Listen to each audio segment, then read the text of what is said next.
Want to grow your business fast? With TikTok ads, anything is possible. If you've ever thought about advertising your business on TikTok, now is the time to do it. You can drive more customers to your websites, sell products right in the app, and you can even use TikTok's creative tools to easily make content and find creators to help sell your products for you. Find new customers today. Just open your browser, type in getstarted.tiktok.com/TikTok ads, and grow your business fast. On today's episode of the podcast, we have an absolutely lovely birth story.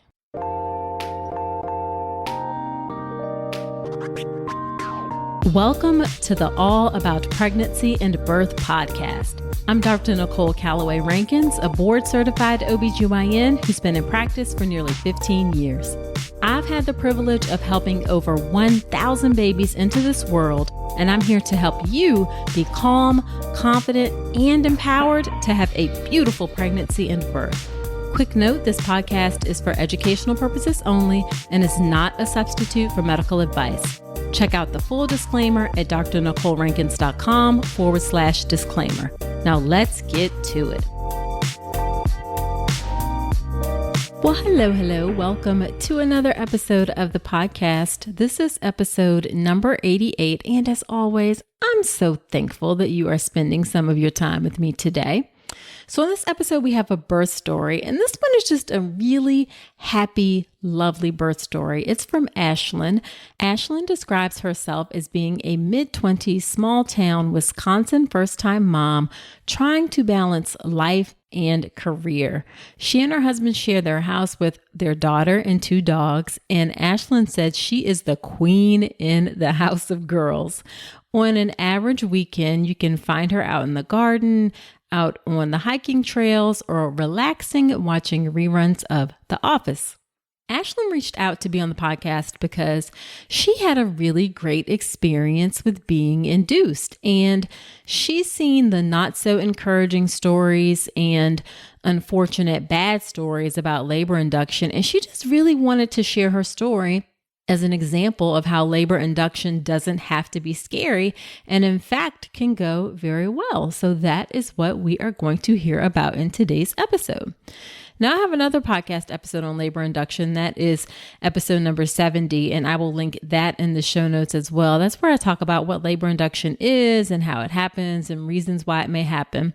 But I have an even more in-depth lesson in the birth preparation course, my signature online childbirth education class. I have an in-depth lesson in there about labor induction as well. That lesson is part of step 3 of my beautiful birth prep process. And my beautiful birth prep process is my unique system that I teach within the course that ensures you are calm, confident, and empowered to have a beautiful birth. And step 3 of that beautiful birth prep process is preparing yourself for the possibilities. Birth is an unpredictable process, and with the birth preparation course, you will be ready to ride those waves of unpredictability like a champ if they come your way.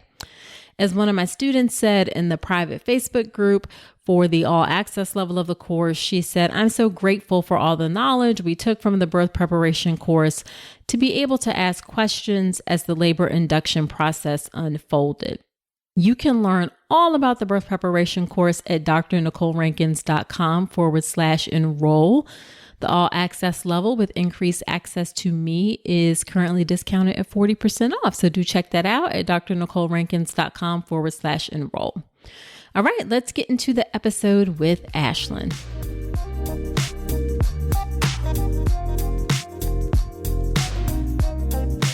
Thank you so much, Ashlyn, for agreeing to come onto the podcast. I'm super excited to hear about your story. It is a topic that I get lots and lots of questions about. We're going to get into it, your labor induction. So super excited that you reached out. Yes, I'm super excited to tell my story, and hopefully this will kind of help other women and other mamas have a little less fear about labor inductions. I hope so. So why don't you start off by telling us a little bit about yourself and your family? Sure. So I am actually a younger mom. So I did just turn 24. Our daughter Zoe was our first. It's my husband and I, and we have 2 dogs. Yeah, we just kind of live in a little small town Wisconsin. So yeah, we don't not do too much. We're pretty outdoorsy people, so we just kind of hang out outside a lot and play around with our dogs. Love it, love it. That is lovely, and you are, indeed on the younger side of being a mom, and I love that name, Zoe. That's always one of my favorite names. Yes, I know we really enjoyed that's just a nice little cute little name that we decided to try to bring back. So Yeah, absolutely. So, why don't we start off? And obviously, we're going to talk about your birth, but before we get to the birth, I think it's important to have a background of what happened during the pregnancy. So, tell us a bit about what your pregnancy and your prenatal care was like. Did you see a physician, a midwife? How did things go? Sure. So yeah, I guess more or less had kind of a textbook pregnancy, if you will. I never had any high blood pressure. I did see a physician, so I saw an OBGYN through a birthing center, like a hospital here. So yeah, it was pretty much a textbook pregnancy, standard weight gain, no major issues pretty much at all throughout the entire 40 weeks that I was pregnant. So so it was great. Lovely, lovely. And do you feel like you were supported? Were you happy with your physician and your care? Yes, definitely supportive. All my nurses were great. My OB was great, listened to all my concerns that I had because I was pregnant, and I had Zoe just as COVID was starting, so they were starting to do a lot of precautions and everything when I was still pregnant with her. So he was there to answer all of my questions and definitely put my mind at ease for that, at least for sure. Nice, nice. How did your prenatal care change once COVID hit? Did you have fewer visits or how did it change for you? So I'd had Zoe shortly as the pandemic was starting, and so they started putting precautions in, and it was only myself that could go into the appointments. I had to wear masks the entire time. They did start temperature checking us a little bit more. They did at the entrance, and then obviously standard procedure for like our regular appointments as well. But my husband couldn't come along anymore, so I think that was a little bit of a change. He would always be at every appointment that I had. That was a little sad just because it was our first baby, but obviously with everything going on, we just kind of had to put that into perspective as well. Yeah, yeah, for sure, for sure. So, what kind of things did you do to prepare for your birth? Books that you read or classes that you took? What'd you do? So they did have a class available. It was kind of just like an overall birthing class that they had available at our hospital. My husband and I did take that. And then I also listened to your podcast, and there's another podcast that I listened to on Spotify as well. And then I actually just I did a lot of exercise. So I do a lot of yoga. So I did a lot of yoga towards the end of my pregnancy just to kind of help with the labor in that aspect at least. But just a lot of exercise, a lot of moderate exercise. I always had that cleared with my OBGYN before I did anything. But I did a lot of I'm a big person who likes to listen to professionals on podcasts. So I always look for somebody who's kind of qualified to be talking about what they're speaking about. That was what really drew me to your podcast. Well, thank you. What other podcasts did you listen to? I don't mind. I know I'm not the only one that folks listen to. So, Yeah, there was this one, and I believe it's called the Kick Pregnancy Podcast. It's with Dr. Pat. I think they're based in Australia, but I always really like listening to them as well, just because I like to see the differences in healthcare over there versus over here as well. So it's just kind of an interesting comparison. So yeah, yeah, for sure, for sure. And did you find the hospital's class helpful? yes, and it was nice just because they talked about their procedures and all the different things that they do there. They did a lot of these don't happen a lot, like the what if things. That was just kind of nice to see all of the potential things. Like if XYZ happened, this is the method that we would use. So it was really for me, I'm all about information. So I need to know everything, including all the things that may or may not happen. So it was just a lot of really good information for me to kind of take in just in case something were to happen. Gotcha, gotcha. And there's somehow hospital childbirth classes that are great that they sound like what you were able to take. And was it free or did you have to pay for it? No, it was free, which was really nice. That is nice. Yeah, some that are free and they're great and they're non-biased and they provide great information and that's lovely. But unfortunately, some of them kind of steer you towards like getting into the system and push towards epidurals and interventions and things like that. But it doesn't sound like you had that type of experience at all. No, thankfully, yeah, they talked about epidurals and kind of the different side effects and things that go into that, but then they also talked about, non-medical things that you can do as well, so, like, your breathing and just a lot of different options that they have. They had jetted tubs and showers that you could use as well as alternate things that you can use, so they had all different resources that were available to us at that time, so Nice, nice, nice. That is very nice. Let's talk about something most pregnant women aren't getting enough of, omega-3 DHA. The recommendation is over 200 milligrams a day, but less than 5% of pregnant women in the US meet that. That's one of the reasons I love Ritual's Essential Prenatal. It has 350 milligrams of vegan DHA plus other key nutrients like methylated folate and choline to support baby's neural tube development.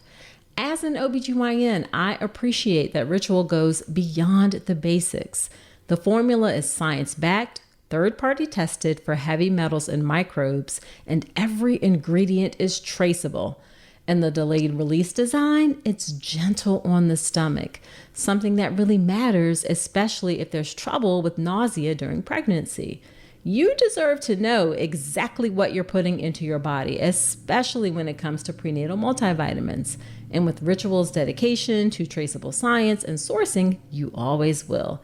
See for yourself with 25% off your first month at ritual.com/Dr. Nicole. Start Ritual or add Essential Prenatal to your subscription today. That's ritual.com/Dr. Nicole for 25% off your first month. So, what are some things that you wanted for your birth experience? one thing for me that I know I just really wanted to be heard, if anything were to go wrong. That was my main thing is that if I wanted something, I wanted to make sure somebody heard me and was like, okay, this is what she wants, this is what she needs. We're gonna do what we can do to get her that. That was my big thing. And the only other thing that I really 100% cared about was just making sure that Zoe came out safe, like in a safe environment, and everything was a calm environment. I didn't want anything super crazy, super hectic, or anything like that. So those were definitely the two big things that were the most important to me. Gotcha. And I think that's what like everyone wants probably is the biggest things for you and your baby to be safe and to be heard and like respected throughout the process for sure. Did you have any preferences surrounding pain management or anything? No, I was open to just about anything. And I know, like, for me, that's just kind of my general personality. I just want to make sure that, like, I want to know what my options are. So then, at least if I want to try something else before jumping to an epidural, I know that that's there. So if I do decide at that moment, like, this is something that I want, then I can try that. And if it doesn't work, I can have alternates available to me. Absolutely, absolutely. Okay. So, do you feel like your preparation or anything changed as a result of the pandemic? Did you have to switch things up or anything? A little bit, yeah. So I could only have one support person in there with me, and then we weren't really allowed to have many visitors. At the time, like I said, it was kind of just at the tipping point. So we could only have two people at a time, and really only two people a day. So we couldn't have many people coming in. And my husband and I have a large family, so it was kind of difficult in that regard. Like she's the first grandchild and great grandchild for most. So yeah, so she was definitely high on the anticipation list and excitement to come and see her, but we kind of have to navigate through that just to be like, unfortunately, due to what's going on, like we kind of had to put the top people first, and then everybody else will just kind of see her when we can. Gotcha. And sadly, hearing that now, even saying that two visitors, that sounds like generous. Heaven, yes, like heaven to some people. I know. So thankfully we were fortunate in that regard. Yeah, we had her just at the tipping point, but they had already started doing a lot of things in preparation for it. So yes, now we were very blessed in that regards for sure. Yeah, yeah. So you actually, well, I guess we'll talk about it. Did you decide that you want to be induced, or did your doctor offer it as an option? How did you come to be induced? Sure, yeah, it was kind of I guess a little bit of both. So I was at my last appointment before my due date, and he said, okay, like, obviously she's not here yet. So we can set an induction date. And at that time, I had actually had the worst heartburn of my life. I was about breathing fire those last couple of weeks. So I was to the point where I'm just like, you know what? Let's set a date and let's get this baby out. So he only does, at least I think it was actually kind of due to COVID, but he does labor inductions on Tuesdays. So it would technically either have been the day before her due date or the week after. And so I just decided let's do it the day before because my husband also actually does work third shift. So it actually kind of throws a little bit of wrench into like our scheduling and things like that because he works 11 p.m. to 7 a.m. And if I were to have my water break in the middle of the night, he would have had to drive home and then come get me and then go to the like it was just a lot of running around it would have had to do. So just for scheduling purposes as well, it just worked for our family. It worked perfectly at the time. So I was just like, you know what, let's just do this and it'll all be all right. Gotcha. And you bring up a really important point is that for some people and families, actually induction works better all the way around because of scheduling things or things like that. Or it's like you may just be miserable and ready to be done. Like there's nothing wrong with that either. Yeah, it was kind of a combination of both. I definitely was ready to have her at that point, just for my own sanity and my own sake there towards the end. But she was also like tracking perfectly healthy, perfect. Like there were no concerns about her growth or anything as well. So I was like, we're right at the end anyway, so she'll be fine. Yep, exactly. So why don't you tell us about what the induction process was like for you? Sure. So I was admitted into the hospital at I think it was 6:30 a.m. that Tuesday. So I got there, they kind of got me all set up in my bed and everything, got my IDs in. And so they kind of they kind of were getting everything ready, explaining to me like the Pitocin and everything that they used. And they used, oh gosh, I don't remember. It's like the little pill that they used to insert in there. I think is it Cervidil? Okay, Cervidil. Yep, you got it. Yep, Cervidil. Yeah, it was like Cervidil. They used that, and that was inserted, I believe, right away at is it 8 a.m. My husband had finally came with working third. He had to work the night prior. So he came in when they were kind of getting me all ready. So I had my Cervidil inserted around 7:30, 8 o'clock, and they kind of started the Pitocin right away. So then I had to wait in my bed for a little bit because obviously you can't get up right after they insert it and everything. So I was kind of hanging around just waiting for kind of things to get started. When I was admitted, I think they gave me a very generous 0.5 centimeter dilated. So I was pretty much like right at the nothing point. We were starting pretty much from zero. So then they had me kind of get up, walk around for a while. I would bounce on a ball. I just did a lot of walking around for a little while. So I think I did that for a couple hours while I was getting started. And I think by around 10 o'clock, my OBGYN came in. He broke my water. Oh, so by 10 o'clock, you were already dilated enough that he could break your water? So just a couple, like 3 hours? Yeah, it was about 2 to 3 hours. Yeah, I was walking around, bouncing on a ball. Yeah, they checked and they're like, all right, let's go get your doctor and let's go break your water. Okay. Yeah, so it was I progressed pretty well. So that was nice. Gotcha. And were you hurting during that time or? No, I wouldn't say I shouldn't say I have a high pain threshold. I'd say like about average. I'd say about average. But yeah, I was doing okay. I was definitely feeling it, but I was like, I tried to stay in like the best mood that I could because if I can continue smiling, then I don't really think about it. Gotcha.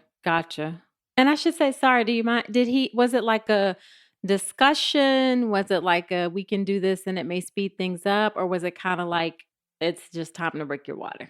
He was pretty, he's like, we don't have to and we can wait for it to break. He's like, or we can break it and like, kind of get things moving. And I'm like, let's get this baby out of here. So let's break the water. Gotcha. So there was definitely an option, it sounded like. Yes, yes, Okay. yeah, he Okay. definitely gave me an option. So, yes, then they broke my water, and then it was a lot of walking around again, a lot of bouncing, and I think by around it was like 1:30, 2 o'clock, I was about 6 or 7 centimeters, I believe, Nice. and yeah, so like I said, progressing fairly well, and at that point, I was just to the point where I'm like, I was so uncomfortable, and just with all the contractions that I was having, I just decided that, "Okay, let's get the epidural." I said, let's do it. Let's be more comfortable. So I decided to get that. And that was a godsend in the end. And it was definitely the best choice for myself. Gotcha. And how was the procedure of getting the epidural? That one, it went smoothly as I guess as much as it could because obviously you're still having contractions while you're getting your epidural.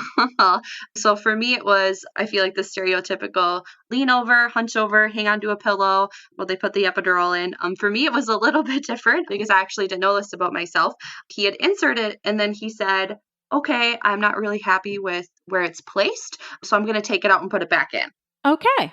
And you're like, what are you doing back there? Yeah, so that was a little like so I was just like, "Oh my god, if this doesn't start working pretty soon, I'm just gonna" 'cause like I said, obviously you're still having your contractions, so I was just ready for, like, that part to be over. So the second time he got it in, he's like, "Okay," like, much happier with where that is. And so he came around and he goes, "So did you know that you have scoliosis?" Huh. And I was like, "No, I had absolutely no idea." Right, right, right. So he's like, yeah, and he's like, "Well, do you have like chronic back pain or anything?" And I said, "No, like I haven't had any issues at all." He was like, "Oh, well," he's like, "Unfortunately, like the only ways that you really find out are is if you have chronic back pain or if you're getting an epidural."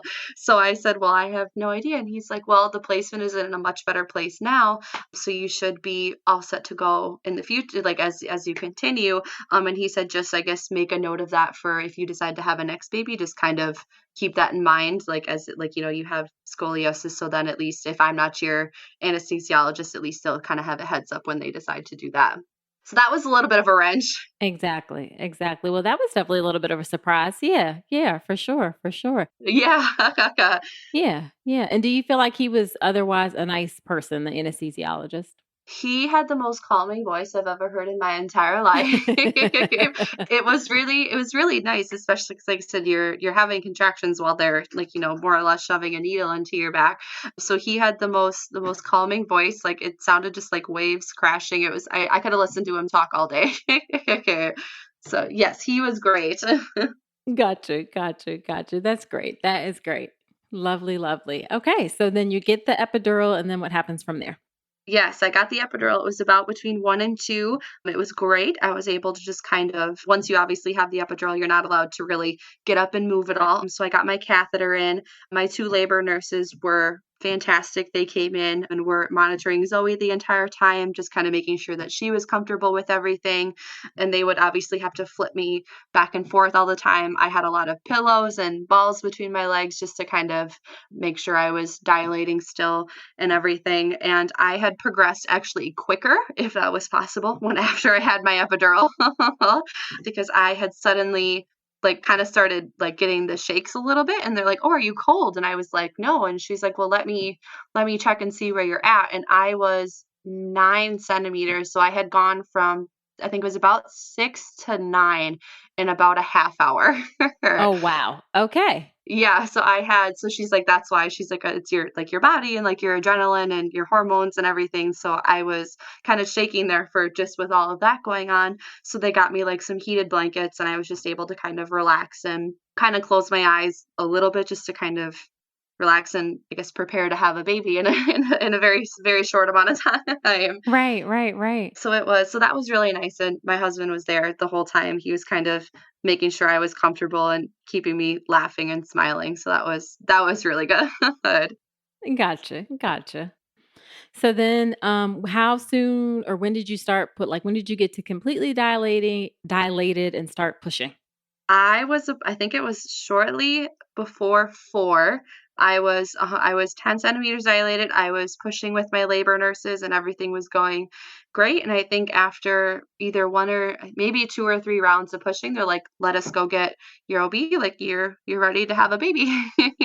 So, and then I did 2 more rounds of pushing and I had her just before 5 o'clock. So I think I did a total of 5 rounds of pushing in like 25 minutes before I had her. Okay, that was nice. Yeah, so your whole labor from start to finish was pretty short, and then you didn't push that long either. No, yeah, I think total from the time I entered the hospital until the time she was in my arms, it was a little less than 10 hours, I believe. Nice. So, yeah, just from the time I walked in until not even like getting in my bed and everything, just from the time I entered the hospital. Right, right. Lovely, lovely. Now, did they bring her right up on your chest or do skin to skin contact fairly quickly? Uh-huh. Yes, yep, gave her right away to me. Yeah, they were like taking care of her cord and everything. She was with me the entire time. And then once we kind of got our skin to skin and everything, they weighed her and just got her cleaned up and everything for me while they were. I did end up having an episiotomy as well, but that was just because so she had a little bit of a bigger head. So I just needed a little bit of help to get her out. So then as they were just kind of finishing up my stitches and getting her cleaned up, they gave her back to me, and then she was with me for the rest of the time. Okay, okay. So, and did they do delayed cord clamping? Yep, yep, they did everything that I had asked. Yeah, delayed cord clamping, skin to skin. I did want to like breastfeed her right away, so they gave me that opportunity as well. So yeah, they thankfully all of my husband was kind of keeping an eye open, but they listened to everything that I had asked for earlier that day. So Gotcha, gotcha. And what was the discussion around the episiotomy like? I'm curious. How did he present that? So it was actually funny. I actually didn't even really know until she was on my chest, and because I had obviously my epidural, so I didn't really feel anything, which was great. So I didn't really feel anything, and I didn't really know until I was holding her. And this is going to be sound super cheesy, but like in the movies where like you see them doing like the really big stitch where they're like putting their whole arm straight and everything. That's actually kind of what he was doing, and that's how I realized that I had an episiotomy. Gotcha. Well, did he say that he did an episiotomy? He did afterwards. Yeah, afterwards he did. And at that point, I was just like, whatever it took to get her out, I was okay with. Cause yeah, he kind of explained to me afterwards. He just said, like, we did do an episiotomy. My 2 rounds, like, I was just about getting her out, but her head was just a little bit too big where she just couldn't get through. And he said, I just didn't like, we didn't want her oxygen supply to dip down or anything like that. And I said, she's happy and healthy and perfectly fine. So whatever you had to do, I was perfectly fine with. Gotcha, gotcha. And so, and I'm obviously not criticizing, but I would say if that would be the one area where I would say, for me personally, I think he could have asked you, like before it happened. Yes, yeah. But on the flip side, it feels like because everything during your pregnancy and your relationship with the OB, you trusted that he would make a decision that was in your best interest, so to speak. Yeah, and we had kind of talked about episiotomies throughout my like just routine pregnancy care. He asked if I knew what they were and if I was relatively familiar with them and if I had any like questions or apprehensions with them. And I really didn't. I had kind of done my research on them and I know like between episiotomies and tearing, I kind of read some of the data and things like that. But at the end of the day, if it was, I trusted him, if that was what needed to be done to get my daughter out safely, then that was the option that we were going to take. Gotcha, gotcha. Okay. And then it sounded like you said the staff in general was attentive, supportive, all of those good, great things. Yes, I don't think I could have done it without both of my labor nurses. They both were great. I had my body does some, I found out does some very interesting things during labor. I couldn't be dipped below a certain angle, and I wasn't actually able to drink anything that entire time without being nauseous and vomiting.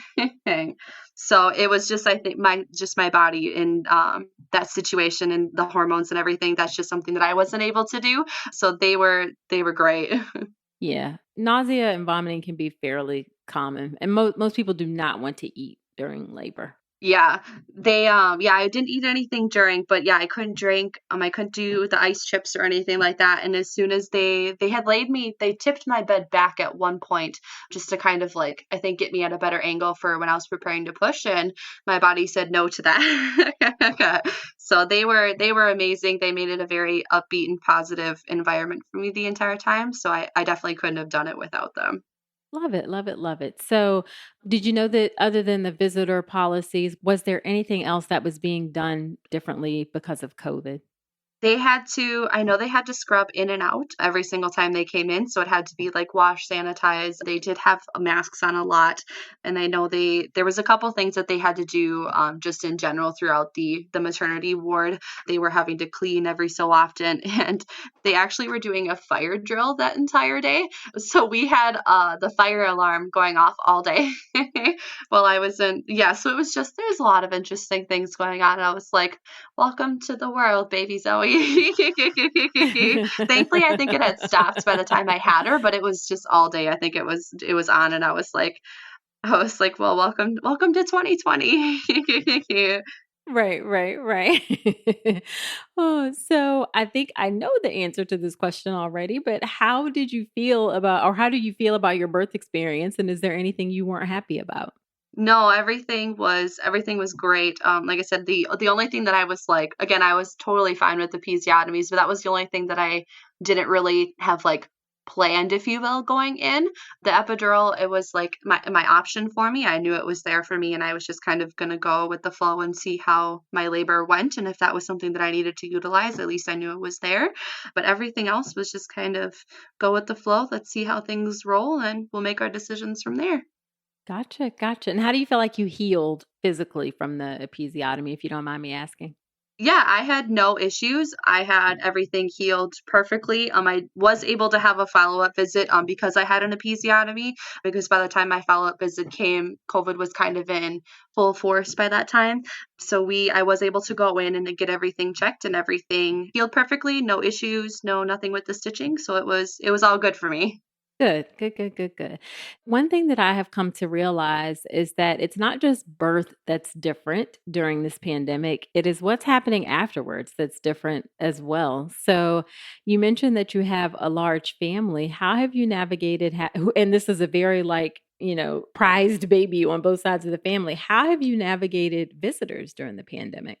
Yes, it was very difficult at first because I have two brothers of my own, and my husband has a sister, so they were able to come see us in the hospital. My one brother, at least my other brother, is stationed on the other side of the country, but we were able to kind of bring them in two at a time to let them kind of see her. But extended family, most of them didn't actually get to really meet her until she was about 3 months old, I believe. Okay, that's what I was gonna ask. Like, even when you went home, I presume you kind of put the brakes on things. Yeah, it was really upsetting for a lot of people, but they understood obviously with everything that was going on, because we had her right at the tipping point. So pretty much as soon as we brought her home is when things started to shut down. So once things kind of shut down, everybody was like, okay, we understand if you aren't comfortable with people coming around, and kind of keeping her to yourself at this point. So it was really just my husband and I and our two dogs with her for about the first 3 months. And then after around summertime, it was around June when I had to start going back to work, is when we kind of started to introduce people slowly to her. Okay, okay, okay. And I've had some people have it's been really difficult. Some family members, people have family members that are not quite so understanding or don't want to do the things that are necessary in order to keep everybody safe. But it sounds like fortunately you didn't have those kinds of issues. I think there were a couple, I think, in the beginning, because she was such a high profile baby, if you will. There were a couple issues in the beginning, but I think the more we persisted, the more they understood with what was going on. So Gotcha. And it sounds like you did persist and say, like, this is kind of just what has to happen. So yes, my big thing was, if the world is shut down, then unfortunately our house is shut down. So gotcha, gotcha. I hear you. I hear you. And you said you went back to work. So how have you managed childcare? Because that has definitely been a concern for lots of people with a new baby. Yes, that was, I know, a big concern for me because I was thankful enough that my work allowed me to work from home for a little while after my maternity leave ended. And just for me personally, by the time my maternity leave ended and with the way my job was structured at the time, I kind of had to go back to the office. And it was also a little bit of a blessing for me too, because I was pretty much stuck in my house from March until June. I wasn't really, the only place that I went was the hospital for her checkups and mine. So I was like, I definitely just need to get out of these four walls before I start to lose my mind. So I went back to the office and we're very blessed as well. Her daycare is amazing. They've taken every precaution that they've been able to. Masks are required. They have face shields, sanitation. They actually closed off the building. So like parents aren't allowed into the building. They have a little entryway where they do like drop offs where you can drop off your baby or your child and they'll take them to their room for them. Temperature checks. They have pretty much done every precaution possible since she started in June. They're still continuing to do it today. So we've definitely been very blessed and they've kind of put my mind at ease there for that process.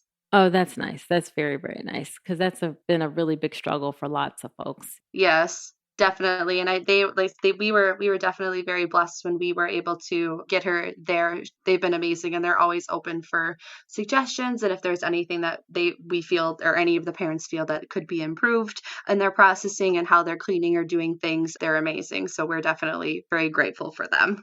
Nice, nice, nice, nice. And then how have you and your husband navigated this new time? I mean, so many like big new things happening at this good and obviously good with having a new baby, but in the middle of a pandemic and it's your first baby. So it's a lot of changes to your relationship.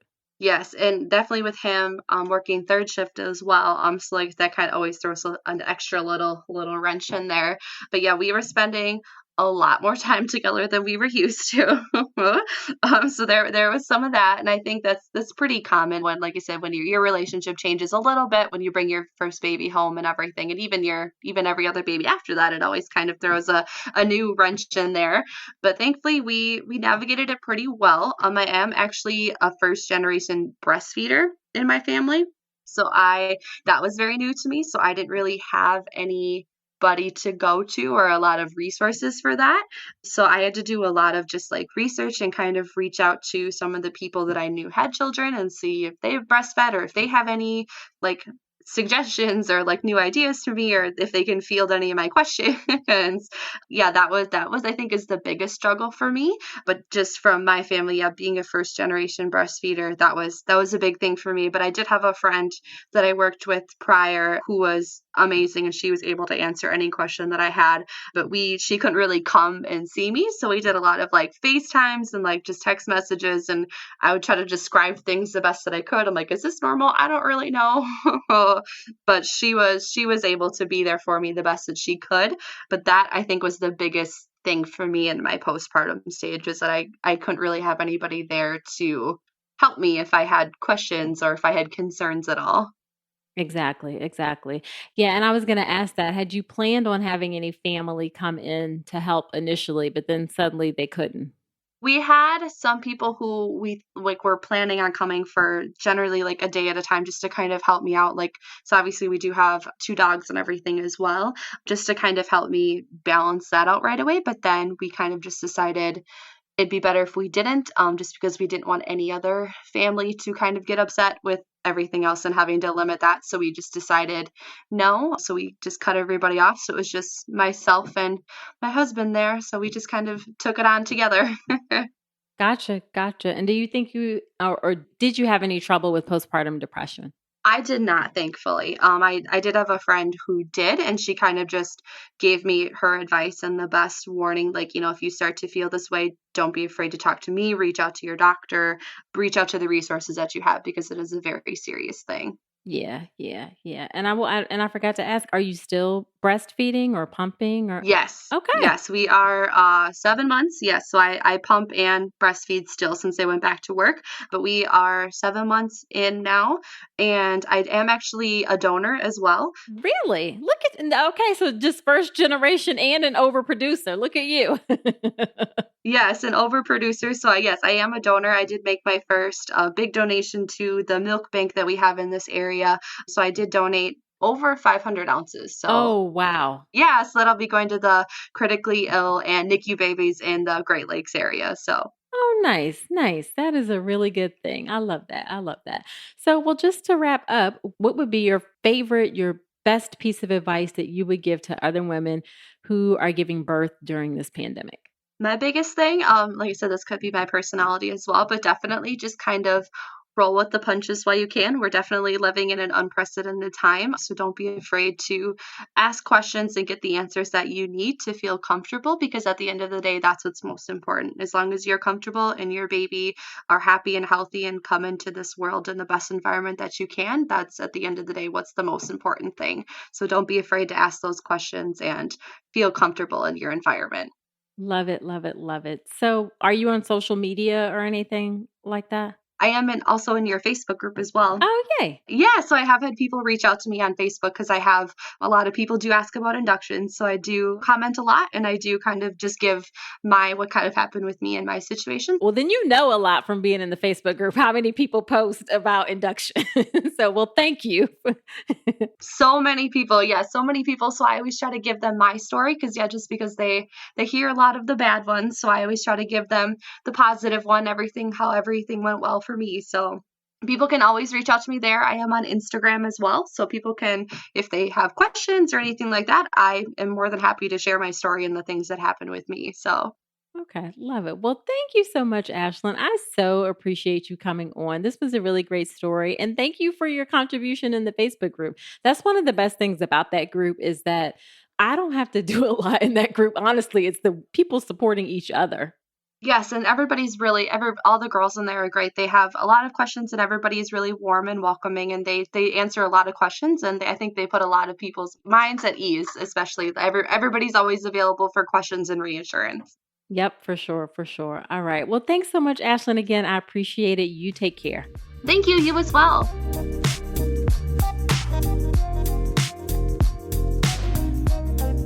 So, wasn't that just a lovely, nice birth story? I really appreciate Ashlyn reaching out and sharing her experience.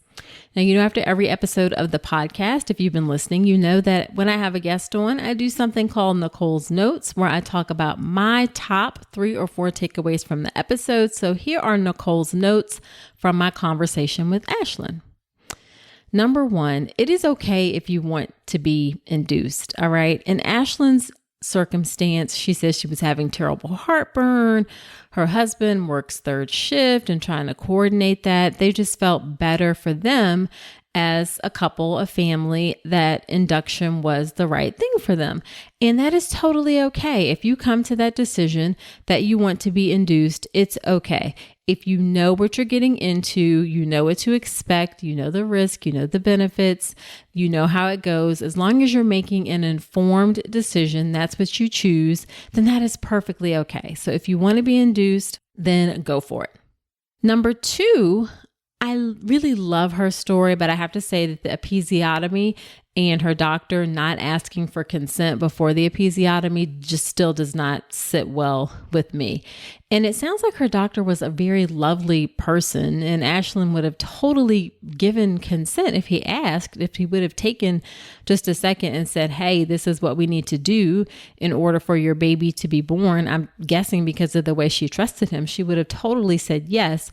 So there's not really a good reason that it couldn't have been asked in the moment. So anytime something like that's done as invasive as an episiotomy, then an episiotomy is a cut in the tissue in order to make space for the baby to be born, then there really should be a discussion about informed consent, period. And that's regardless of how nice someone is or, those kinds of things. It just really needs to be discussed, period. And I have a podcast episode on episiotomy as well. I can't remember the number off the top of my head, but again, we can link that in the show notes as well.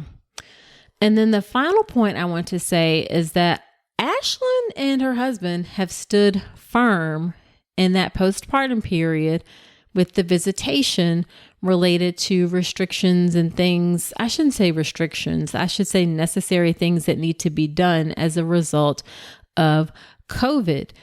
Babies' immune systems are fragile, and you really need to take all of the necessary precautions to protect them. And that includes limiting visitors. And this is something that you need to do outside of COVID anyway, especially within that first month, making sure that people wash their hands and that they're not coming around the baby if they're sick. But I think in this times of COVID, you really need to take that up a notch. Okay. So don't be afraid to stand firm in that postpartum period when it comes to having visitors and keeping your baby safe from COVID. All right, so that is it for this episode of the podcast. Be sure to subscribe to the podcast in Apple Podcast or wherever you're listening. Spotify, Google Play, wherever you're listening to me right now. And, I would love it if you leave an honest review in Apple Podcast. In particular, it helps the show to grow. It helps other women to find the show. I also do shout outs from those reviews on episodes. Ashlyn also mentioned my free Facebook group. It's called All About Pregnancy and Birth. This is a community that was really over time kind of co-created by me and the members. It's a truly supportive and non-judgmental place to connect with other pregnant mamas. So you can find that group by searching All About Pregnancy and Birth on Facebook, or of course, the link will be in the show notes. Now, next week on the podcast, I have a really fun interview with a dog trainer, and she talks about how to make it so that your fur baby and your human baby get along well together. So do come on back next week. And until then, I wish you a beautiful pregnancy and birth. Thanks so much for listening to this episode of the All About Pregnancy and Birth podcast. Head to my website, drnicolerankins.com, to get even more great information, including free downloadable resources on how to manage pain and labor and warning signs to look out for after birth. You'll also find information on my free online class on how to make a birth plan that works, as well as everything you need to know about my signature online childbirth education class, the Birth Preparation Course. Again, that's drnicolerankins.com, and I will see you next week.